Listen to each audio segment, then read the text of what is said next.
अस्सलाम वालेकुम। Of the pitch के साथ मैं हूं ज़ुहैब हसन आपके साथ और चैंपियंस ट्रॉफी का आगाज हो गया है।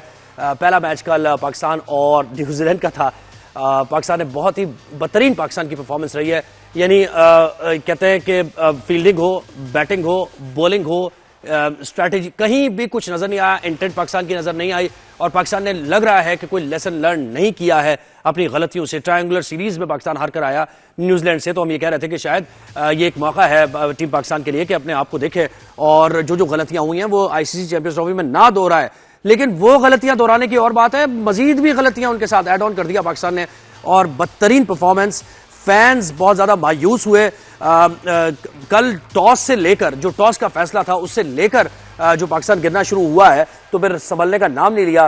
टीम पाकिस्तान ने जैसे बॉलिंग की है, रिस्ट्रिक्ट करने की पोजीशन में आ गया था पाकिस्तान। जब 2 विकेट्स ले लिया आपने अर्ली ऑन, उसके बाद आपने प्रेशर बिल्ड नहीं कर सके आप और आपने बॉलिंग चेंजेस गलत टाइम पर की, जिसकी वजह से सफर करना पड़ा और न्यूजीलैंड की टीम 320 रन बनाने में कामयाब हो गई। हम यही कह रहे थे शो से पहले भी, जो हमारा बात हो रही थी मैच से पहले अपने शो में बात कर रहे थे कि देखें, हमें अगर मैच जीतना है तो हमें रिस्ट्रिक्ट करना होगा न्यूजीलैंड को 300 के अंदर 280। और रिजवान ने जब बाद में पोस्ट मैच प्रेस कॉन्फ्रेंस की तो रिजवान ये कह रहे थे, अच्छा हमेशा पाकिस्तान टीम का जो पता नहीं क्या माइंडसेट है, यहां से कोई तब्दीली नहीं है, मॉडर्न डे क्रिकेट आप खेल रहे हैं, लेकिन आपके जहन में वही 250 260 250 260, मतलब इससे आगे निकले भाई। आप दूसरी टीम से भी एक्सपेक्ट कर रहे हैं कि वो 260 रन बनाएगी और हम 260 रन चेस कर लेंगे मरते गिरते, ऐसा नहीं होगा। हर टीम तैयारी करके आई है और ये विकेट्स कोई ऑस्ट्रेलिया की विकेट्स या फिर साउथ अफ्रीका की विकेट्स नहीं है कि जनाब बहुत बाउंस हो रहा है। बैटिंग विकेट्स हैं जनाब, यहां पर 300 से अबव ही अगर टारगेट आपको मिलना है तो 300 से अबव मिलना है, और अगर आपने किसी टीम को टारगेट देना है तो 300 से अबव देना है। अगर मैच जीतना है, मैच जीतने के लिए उतर रहे हैं ना, पहली आपकी ख्वाहिश यही है ना कि मैच जीतना है आपने, लेकिन कहीं कुछ नजर नहीं आ रहा, कोई प्लानिंग नहीं है। बॉलर्स ने 320 रन खाए और उसके बाद जब बैटिंग आई तो हम ये सोच रहे थे कि जिम्मेदारी का मुजाहरा करेंगे रिजवान भी, बाबर भी, फखर जमान भी और हमारे यंगस्टर्स भी, लेकिन कुछ ऐसा नहीं हो सका। बहुत ज्यादा डिसअपॉइंटमेंट है। वन बाय वन हम बात करेंगे। पहले बॉलिंग के बारे में एनालिसिस होगा और उसके बाद पाकिस्तान की बैटिंग के बारे में भी एनालिसिस होगा कि क्या हम थिंकिंग क्रिकेटर्स हैं, क्या कोई गेम प्लान है, क्या हम स्ट्रेटेजाइज करते हैं कि किस ओपोनेंट के खिलाफ हम खेल रहे हैं, उसकी क्या गलतियां क्या खामियां हैं, कोई साइंटिफिक गेम खेलने की कोशिश हम करेंगे भी या नहीं करेंगे। तो ये सारी बात, मैं थोड़ा जज्बाती हो गया हूं, लेकिन जज्बाती होना बनता है।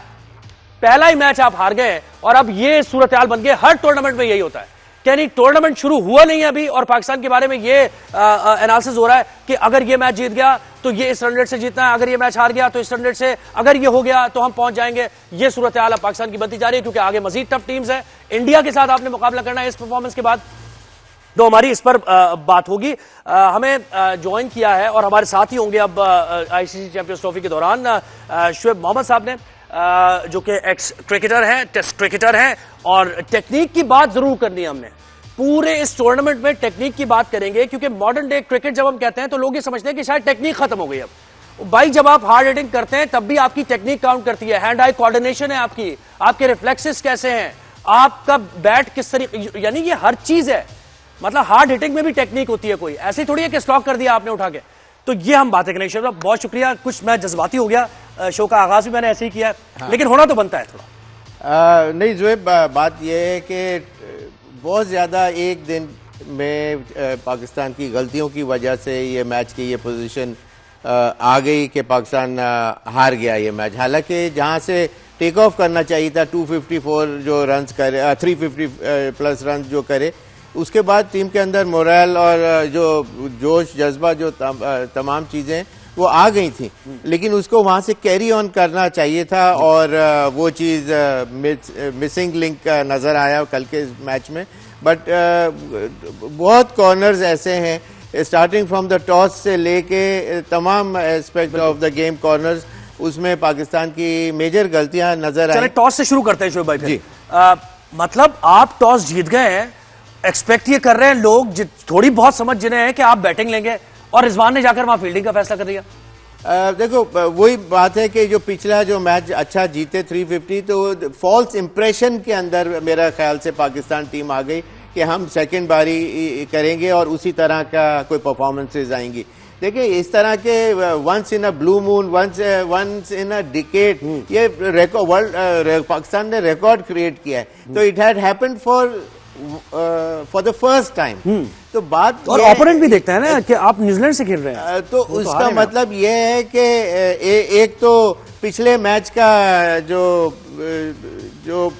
माहौल था और वो शायद कैरी ऑन इस ड्रेसिंग रूम, अच्छी बात है कि वो था, लेकिन पाकिस्तान को अपनी स्ट्रेंथ और वीकनेसेस भी देखनी होंगी कि देखें वो टीमें ये इस तरह की चीजें अच्छा करती हैं, ये मैं टेक्निकल पॉइंट ऑफ व्यू से बता रहा हूं, कि जिनकी टेक्निकल एबिलिटी बहुत अच्छी हो, जो एक के दो लेना जानते हो, जो पेस ऑफ द बॉल को, गैप्स को यूटिलाइज करने की एबिलिटी रखते हो, और एट विल एंड डिजायर जब छक्का मारने की कोशिश करें तो वो क्रॉस हो बाउंड्री। हमारे प्लेयर ज्यादातर अक्रॉस द वर्ल्ड की बात कर रहा हूं, जब भी कोई मैच में आते हैं जहां बड़ी हिटिंग करने की जरूरत होती है, तो आप ये कंपैरिजन भी निकाल लें कि जो दुनिया के अच्छे हिटर्स हैं और हमारे पाकिस्तान के तमाम हिटर्स, कैसे there is a method to the madness, यानी ऐसा नहीं है वो तो बिल्कुल है ही।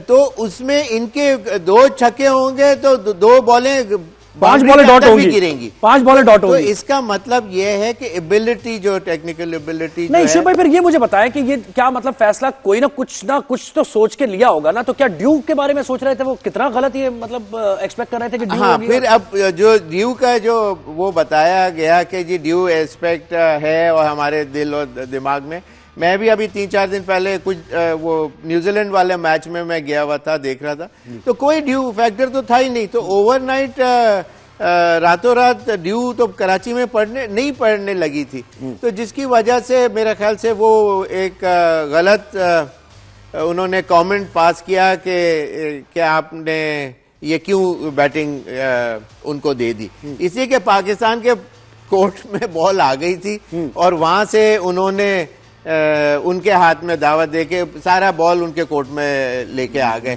और आप के हाथ बंधे रह गए। तो वो एक तो सबसे बड़ा डिसीजन वही था वहीं, और फिर उसके बाद खैर आपका उसका बॉलर्स बिल्कुल देखें। अब चले ठीक है, आपने बॉलिंग फर्स्ट कर लिया, जो भी फैसला था आपका, क्रिकेट ही खेलनी है ना, कोई ऐसा तो नहीं है कि भाई बॉलिंग फर्स्ट गलत फैसला लेने के बाद आप मैच हार ही जाएंगे। भाई आपने अगर अच्छी क्रिकेट आप खेलेंगे तो आप मैच जीतेंगे। शुरू में आपने कॉनवॉय की विकेट ले ली, आपने 10 रन उन्होंने बनाए, 17 बॉलें खेल के स्ट्रगल कर रहे थे, उनकी विकेट ले ली। विलियमसन जैसे शीट एंकर की आपने विकेट ले ली वहां पर, तो यहां तो न्यूजीलैंड को अंडर प्रेशर होना चाहिए था, वहां से आपने लूज किया मैच, और आपके फास्ट बॉलर्स फिर विकेट्स नहीं ले सके, और उनके मिडिल ऑर्डर ने तो फिर आपको घुमा के रख दिया ना, मतलब जिस तरह की शॉट्स मारी हैं। तो ये अर्ली ऑन मुझे बताएं कि हमारा वसीम वकार, शुएब अख्तर एक हमारी पूरी लेगेसी है, अगर अंडर प्रेशर आ जाती है टीम तो हमने फिर छोड़ा नहीं है किसी टीम, लेकिन यहां तो ये हो रहा है हमारे साथ। देखिए उनकी सक्सेस स्टोरी ये है कि कॉनवे विलियमसन जैसे legend of the game in today's world, और मिचेल जो कि हाईएस्ट अमाउंट का वो प्लेयर है, और लोग हर कोई चाहता है कि मिचेल को हम अपनी टीम में ले लें। बिल्कुल, बात यह है कि वो तीनों ने 21 रन 3 प्लेयरों के बीच में आए, बिल्कुल, लेकिन वहां उससे पहले यंग और जो लेथम ने जो जिस तरह बैटिंग की, लेकिन उनका सक्सेस स्टोरी का जो कोर मैंने निकाला है, उन्होंने पेस ऑफ द बॉल को यूज किया, हवा में शॉट्स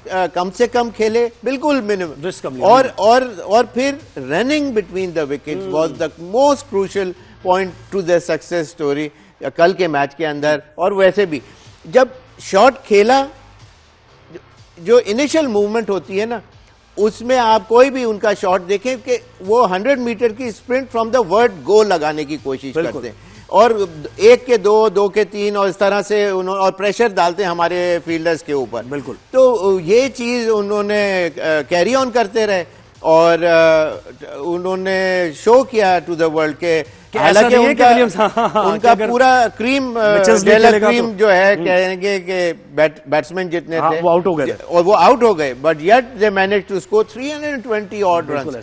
तो बहुत बड़ी बात है कि, लेकिन उसके पीछे उनकी जो मैंने बताया कोर रीजन, एक तो ये रनिंग बिटवीन द विकेट था, फॉल्स स्ट्रोक के अंदर अपने आप को इंडल्ज नहीं किया, गेम अवेयरनेस उनमें, और बिल्कुल ताकि उनको ये पता था कि हम अगर यहाँ विकेट गिरी तो फिर सिर्फ एक्सपोज पीछे फिलिप्स रह जाएगा। बिल्कुल, और फिर नेचुरली जब फिलिप्स आए तो लाइटनिंग फास्ट उनकी स्पीड है, और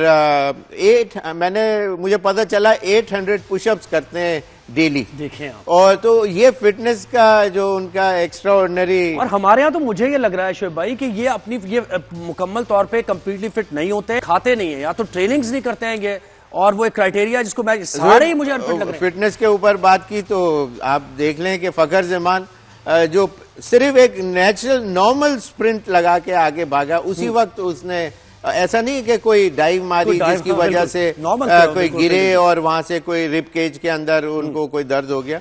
इसका मतलब यह है कि ये पहले से इनको कोई सम सॉर्ट ऑफ इंजरी थी जो एग्रीवेट हुई जरा सी स्प्रिंट लगाने के बाद। उससे पहले उन्होंने इतनी तेज शायद हो सकता है ड्यूरिंग ट्रेनिंग ना की हो। इसी के अंदर इंसान को अपना अंदर का हाल खुद पता होता है। सही बात है। तो और वो पाकिस्तान टीम चाह भी रही थी कि वो आए खेलें, हमारी टीम को सपोर्ट करें, जैसे कि उनका स्टाइल ऑफ प्ले जो जिस तरह है वो कहते भी हैं। और आपने बड़ा अच्छा पॉइंट रेस किया जो मुझे पसंद आया कि आप कहते हैं कि जी फखर जमान सबसे मैच विनर है और सबसे बेस्ट प्लेयर है वनडे का, और लेकिन आप देख लें कि पाकिस्तान का जो बेस्ट प्लेयर है उसकी टेक्निकल एबिलिटी क्या है। तो where does Pakistan stand today, ये मेरा एक मेजर क्वेश्चन है। भाई अभी बैटिंग की जरा बात मजीद रह गई है। न्यूजीलैंड की बैटिंग की तारीफ जितनी की जाए वो कम है।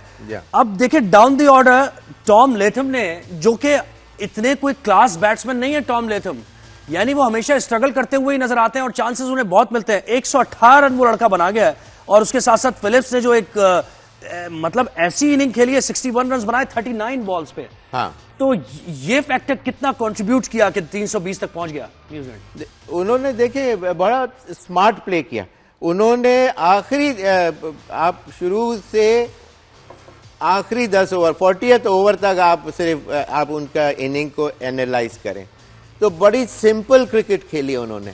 विकेट्स इन हैंड रखे और 4.5 से 5.5 पर ओवर का एवरेज रखा है। अगर पूरा फर्स्ट 40 ओवर का एनालिसिस भी निकालेंगे तो it would be somewhat near to 5 run पर एन ओवर ओनली। और आखिरी 10 ओवर्स के अंदर उन्होंने 113 ऑड रन किए, जिसकी वजह से बिल्कुल वहां से जंप अप करके उनका टोटल 320 के ऊपर चला गया। 320 जो करे तो इसका मतलब एक स्ट्रैटेजी सामने नजर आई जो वैल्यूबल थी न्यूजीलैंड की इनिंग को बिल्डअप करने के लिए। It was a lesson to be learn for our youngsters watching, और एनी यंगस्टर रादर जो पूरी दुनिया में देख रहे हैं कि किस तरह इनिंग को बिल्डअप किया जाता है, किस तरह इंटैक्ट विकेट्स रखने का क्या फायदा होता है। पावर हिटर कब आके अपने utilisation of his power, sheer power को कब यूटिलाइज कर सकता है। रनिंग बिटवीन द विकेट्स का क्या रोल होता है in between the innings. Wicket जब नहीं गिरने की जरूरत होती है एक टीम के अंदर, देयर आर टाइम्स के जहां जब आप मारें आउट हो जाएं तो कोई फर्क नहीं पड़ता, लेकिन देयर आर टाइम्स कि जहां विकेट बिल्कुल ना गिरे और स्कोर बोर्ड भी है it should be ticking rolling होते रहना चाहिए। तो there are certain shots to be cut off from your repertoire of whatever. हमारा तो प्रॉब्लम ये हो गया ना कि हम या छक्का या चौका मारने की कोशिश है हमारी, या फिर हम इनिंग्स को स्टॉल कर रहे हैं, यानी कोई बीच का रास्ता है ही नहीं। वो जो आपने कहा ना कि स्कोर बोर्ड को ठीक करते रहना चाहिए। सिंगल डबल जो लड़का लेना नहीं जानता, मैं हैरान हूं कि वो इंटरनेशनल स्टैंडर्ड पर पाकिस्तान टीम में सिलेक्शन कैसे हो रही है उसकी। यानी हम तो गली मोहल्ले में खेलने वाले हैं, अपने कॉलेज में यूनिवर्सिटी में खेलने वाले हैं। बेसिक बुनियादी बात है कि आपने आना है अगर बैटिंग पर तो आपने स्ट्रेट बैट से खेलना है भाई। पहले बॉल को देखना है, पहले पिच को रीड करना है, स्ट्रेट बल्ले से सिंगल डबल निकालनी है। यहां तो यही नहीं, बेसिक्स भाई क्या है ये। बेसिक्स के ऊपर मुझे याद आया कि एक स्क्वायर लेग के ऊपर शॉट मारा तो खुशदिल एंड ऑफ द इनिंग चल रही थी तकरीबन, और वो कोई 7-8 यार्ड्स के करीब वो बाउंड्री से आगे खड़े थे और उनके बॉल उनके सर के ऊपर से गया और फर्स्ट बाउंस चौका हो गया। Otherwise it would have been an easy catch. इस पोजीशन में चेस्ट हाई के ऊपर वो कैच कर लेते। तो ये कि इस तरह बेसिक्स की जो आप बात कर रहे थे, तो इस तरह के बेसिक्स जो हैं, बहुत से कैचेस आप फर्स्ट बाउंस पे उठाते हैं और शो ऐसा करते हैं कि जैसे ये तो कैच था ही नहीं। वेयर एज आप कल के मैच में याद करें, कॉनवे ने 2 डाइवें मारी आगे की तरफ, बिल्कुल, वो दोनों मिस हुई और वो चौके हो गए। लेकिन इसका मतलब ये है कि he tried his level best to you know pluck out the catch out of thin air, और वहां से लेकिन वो कैच नहीं कर सका। लेकिन उसका इंटेंट शो हुआ कि विकेट कितनी इंपॉर्टेंट होती है। तो ये चीजें मेरे ख्याल से हमारे एक और 2-3 चीजें कोचेज, एक सेकंड, सो कॉल्ड कोचेज जो हैं, इनका बताने का सिखाने का जो तरीका है, इट इज एब्सोल्युटली बहुत लोएस्ट लेवल के ऊपर मुझे नजर आता है।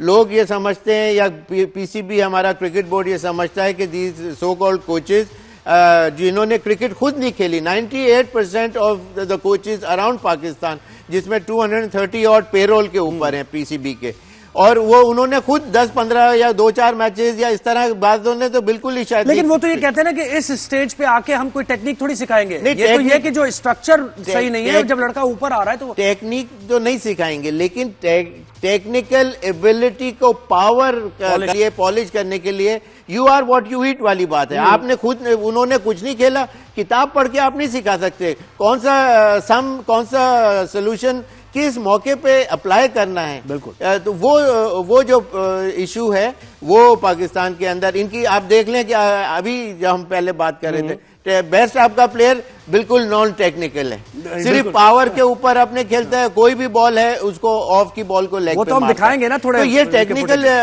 फ्लॉ, अगर leave alone his runs, may he be the best in the world, लेकिन टेक्निकल एबिलिटी का जो रेशियो है या जो लाइन जो है पीछे 5-10 साल में हमारे जो बच्चे जो आ रहे हैं, जो ज्यादातर जो खेलते हुए, अब आप ये देख लें, जो मैं इस बात को वैलिड ये करना चाह रहा हूं, जो मेरा पॉइंट है कि 7 नंबर या 7, 8, 9, 10, 11 जितने भी प्लेयर आते हैं, वो उनका जो स्टाइल ऑफ प्ले है, वो यूं खेल रहे हैं, पैर को इस पोजीशन में यहां रखा पैर, और यूं आके कभी सर वहां होता है, कभी यहां यूं करके, किसी रोड पे चलने वाले प्लेयर को, किसी प्लेयर जो रोड पे भी चल रहा है, शौक रखता है क्रिकेट का, उसको आप बॉल यूं फेंकेंगे, उसने ये पैर को लेफ्ट पे रखना है और यूं करके मिड विकेट के ऊपर।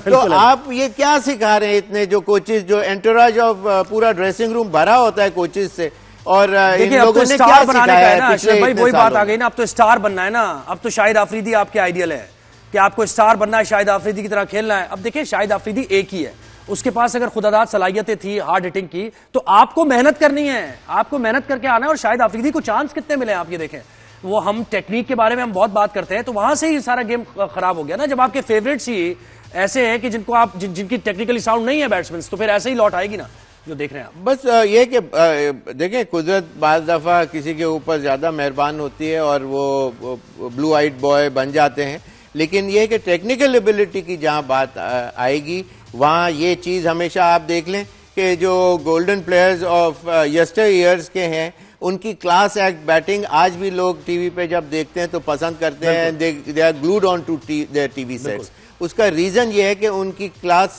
जो है वो नजर आ रही होती है कि एक अगर कोई शॉट मार रहे हैं तो उसका जो मजा है, आफ्टर टेस्ट है, वो बहुत देर तक रहता है। बिल्कुल, एक ब्रेक लेना है हमने, और बिल्कुल सही बात की शोएब भाई ने कि आप देखें ना कि वो जो क्लास बैट्समैन होते हैं, वो हुक कर रहे हैं, पुल कर रहे हैं, वो अगर स्ट्रेट कवर ड्राइव खेल रहे हैं, एक्स्ट्रा कवर पर खेल रहे हैं वो तो, और यूजिंग देयर फीट, वो वाली जो बात है वो जबरदस्त एक क्लास बैट्समैन की अपनी बात होती है। तो हम जरा बॉलिंग की थोड़ी सी और बात करनी है हमने, लेकिन उसके बाद बैटिंग पर हम आएंगे, और बैट्समैन ने जिस तरह गैर जिम्मेदारी का मुजाहरा किया, इसकी जरूर बात होगी। एक ब्रेक लेना है, ब्रेक के बाद वापस आइएगा, अभी बड़ी जबरदस्त डिस्कशन होने वाली है। Welcome back after the break. तो बात हमारी पहुंची थी अभी पाकिस्तानी बॉलिंग तक। खैर, कहानी पहुंची जनाब, 320 रन बना लिए न्यूजीलैंड ने, बेहतरीन खेलकर, डाउन द ऑर्डर बैट्समैन ने बड़ा अच्छा खेला और बड़ी सेंचुरी वेंचुरी भी बनी, पाकिस्तानी बॉलर्स ने खराब परफॉर्म किया।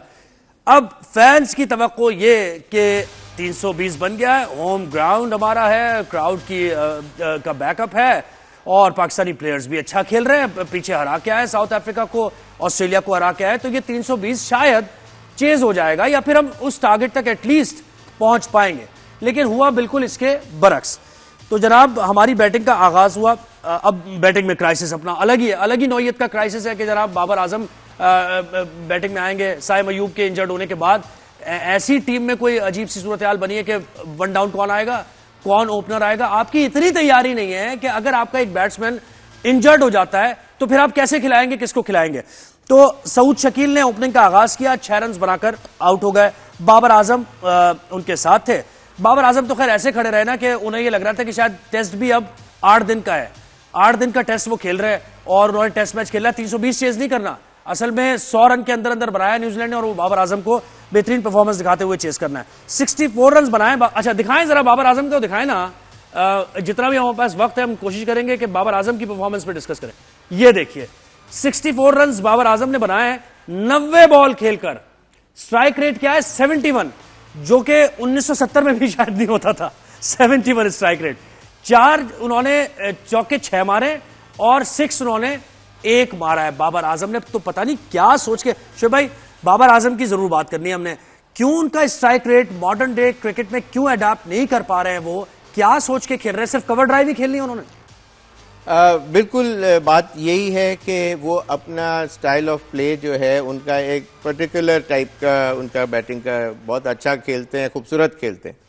लेकिन ये है कि अभी लेटली उनके बैट से उस तरह का रन फ्लो जो है, flux of runs all around the park के जो शॉट्स हैं वो नहीं लग रहे थे। कि एक तो ये रीज़न है कि उनको बहुत अच्छे तरीके से ज़्यादा दूसरी टीमों ने रीड करा हुआ कि क्या उनके मेन स्कोरिंग शॉट्स हैं और उनको थोड़ा रिस्ट्रिक्ट करने की कोशिश की है, जिसकी वजह से अच्छा। और ये अपनी जगह वहीं एडमेंट हैं to play those beautiful boundaries through the cover, through लगते बहुत खूबसूरत हाँ, है। लेकिन बात यह है कि दुनिया में हर प्लेयर जो है उसको सिंगल डबल की वैल्यू जब समझ आ जाए तो फिर टीम को बहुत फायदा होता है। ऐसे बैट्समैन को जिसको कितने साल हो गए खेलते हुए, अब तो एक्सपीरियंस, मतलब तो टीम को मैं कह रहा था कि इतना फायदा होता है, तो वो चीज थोड़ा सा मिसिंग लिंक नजर आई बाबर की बैटिंग के थ्रू। लेकिन मैं उससे पहले आना चाहूंगा कि जब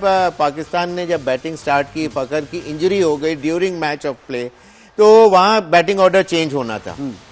तो सऊद शकील और बाबर का स्टाइल ऑफ प्ले जो है वो सिंगल डबल, और वो they are known for their batting, एक सर्टेन स्टाइल है और वो टाइम लेते हैं। उनके एयरबॉर्न शॉट्स नहीं होते हैं अर्ली ऑन इनिंग्स के अंदर भी और इवन लेटर भी। बिल्कुल। तो बात यह है कि उनको अच्छा भेज दिया, लेकिन आप 10 ओवर में 22 रन का टोटल पाकिस्तान ने क्रॉस किया। इसका मतलब उनको जो फीडबैक या जो पेप टॉक जो ड्रेसिंग रूम में दी गई थी कि जी आप बस आउट नहीं होना है, विकेट्स इन हैंड रखना। इसे कि उनका शॉट सिलेक्शन से अंदाजा ये हो रहा था कि उनको कोई हरिडनेस नजर नहीं आ रही थी। और सर्कल होता है ज़ाहिर है, जबकि मेरा अंदाजा है कि they should have gone with, ये नहीं कि खुशदिल शाह ने स्कोर कर दिया, वो स्केप गोट एक ऐसे वीक लिंक टीम के अंदर नजर आ रहे थे इस मैच से पहले कि उनको हटा दिया जाएगा, शायद कोई दूसरा प्लेयर आ जाएगा, एक और चांस दिया गया।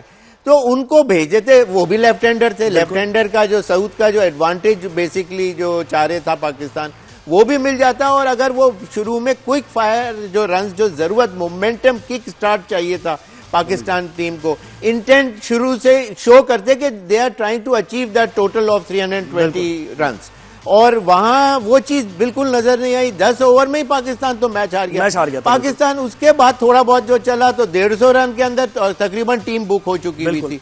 तो वो जो 260 रन किए हैं वो basically they wanted to buy those wickets and they were trying to flight the ball through the air, और के जी चौके छक्के मारो और उनको पता था कि अब आउट हो जाएंगे। अच्छा तो रिजवान का फिर रिजवान देखें आप, फिलिप्स ने कैच लिया और क्या जबरदस्त कैच फिलिप्स ने लिया है, यानी बैटिंग में भी और उसने फील्डिंग में भी दिखाया। वर्ड कैचेस विद मैचेस, फिर तो सही कहते हैं ना। बिल्कुल एक एक्सेप्शनल दुनिया के फील्डर्स में से है कि जो इतना लाइटनिंग फास्ट स्पीड है उसकी, चाहे वो रनिंग बिटवीन द विकेट्स हो, चाहे वो शॉर्ट थर्ड मैन और पॉइंट एरिया के ऊपर जहां दोनों हाथ काम करते हैं। तो इसलिए कि मैंने भी उस पोजीशन पर बहुत ज्यादा वो की है फील्डिंग मेनली। तो दोनों तरफ आप बहुत अच्छे होने चाहिए और दोनों हाथों का जो इस्तेमाल जो है वो कोई कैच हो थ्रू थिन एयर आप निकाल लें, जिस तरह उन्होंने जो कल किया, बॉल आती भी ऐसे और फिर flexibility, fitness level, you need that kind of such fitness level. और वो फिलिप के थ्रू, मतलब वो ऐसे प्लेयर हैं कि उनको देख, जब उनकी तरफ बॉल जाती है या वो बैटिंग कर रहे होते हैं तो मजा आता है कि यार ये this is something extraordinary प्लेयरों में से वो जो है। तो मुझे ये, मैं जो क्रिकेट के फैंस हैं मैं भी उनमें से एक हूं और क्रिकेट थोड़ी बहुत खेली भी है, इसलिए दिल दुखता है कि आपने, ठीक है, बाबर आजम का 25 ओवर्स, तकरीबन 25 ओवर्स आपने डॉट बॉल्स खेली है, 147 बॉल्स, 147 आपने डॉट बॉल्स खेली है, यानी इस मैच के 50 ओवर के मैच का आधा आपने डॉट बॉल्स में निकाल दिया, एक भी रन उसमें नहीं बनाया आपने। तो अगर आप स्ट्राइक रोटेट करते और सिंगल डबल्स भी लेते तो इन 25 ओवर्स में से अगर 60 होते हैं, 10 ओवर में 60 बॉल्स होती हैं, 60 रन भी आप बना लेते तो आप मैच जीत गए थे आसानी से। तो ये कौन सा गेम प्लानिंग हुई भाई, ये कौन सी गेम प्लानिंग है कि 25 ओवर डॉट बॉल खेल लें आप? असल में आपको कोई भी एक चीज, अगर स्पीड कोई दुनिया की, चाहे बुगाटी में भी आप ट्रेवल कर रहे हो, तो आपको शुरू जो किक स्टार्ट, अगर 2.6 सेकंड में आपने नॉट टू 100 kph क्रॉस करना है तो आपने शुरू से वो किक स्टार्ट लेना है। बिल्कुल। तो यहाँ हमारे 10 ओवर में 22 रन हैं और शुरू के 5 ओवर में 12 रन क्रॉस किए हुए। तो आप कैसे कह सकते हैं कि कोई मिरेकल? वक्त कम है और तनकीद के लिए बहुत कुछ है। फखर जमान के नहीं, टेक्निकल तनकीद नहीं है, ये वो अवेयरनेस दी जा रही है जो हमारे fans of cricket around the world और पाकिस्तानी स्पेशली जो समझते हैं। जैसे बाबर कवर ड्राइव ही देख रहा होता है हर चीज में, फखर जमान के पास आ जाए आपका मैच विनर, हर बॉल मिड विकेट नहीं खेली जाती, ये तो आप टेप बॉल पे भी नहीं खेलते ऐसे जैसे आप खेल रहे हैं। आपको ऑफ स्टंप पे कोई भी अच्छा वर्ल्ड क्लास बॉलर होगा आपको एक शॉट नहीं मारने देगा, वो बाहर खिलाएगा आपको। अगर फास्ट बॉलर होगा, आउट स्विंग हल्की सी होगी बाहर से और आप उसको मिड विकेट पे जाएंगे, टॉप एज लगेगा, आउट हो जाएंगे, एलबीडब्ल्यू हो जाएंगे। शिव भाई, ये उनकी टेक्निक पे भी बात करें ना कि ये हमारे मैच विनर है, जिनके बारे में आपने देखा कि वो ऑफ पे आई तो रोकने की कोशिश है, वरना मिड विकेट लपेट रहे हैं। लेकिन अब उसके अंदर उसको आप करेक्ट नहीं करा सकते, करेक्टिव मेजर्स का टाइम उसका अब चला गया है, इसलिए कि अब उसी के अंदर उसने अपने आप या आपके दुनिया के सामने प्रूव किया है कि वो उसी तरह की एबिलिटी रखते हैं, उसी पे स्कोर कर सकते हैं, चाहे वो पाकिस्तान के लिए खेलें या कहीं और। वक्त हमारे पास खत्म हो गया है, तो आज के मैच के तो बात हो ही नहीं सकी। कल इंशाल्लाह हम उसको जरा मैनेज करने की कोशिश करेंगे। इंडिया की टीम डेफिनेटली बेहतर है, लेकिन बांग्लादेश ने सही डिसीजन लिया कि उनको सेकंड पारी में क्विक विकेट्स लेके प्रेशर में डाल सके। तो कल हम आपसे जरूर मुलाकात आपकी होगी। ज़ोहैब हसन को दीजिए इजाजत। शिव भाई हमारे साथी होंगे पूरे आईसीसी चैंपियंस ट्रॉफी के दौरान। अल्लाह हाफिज।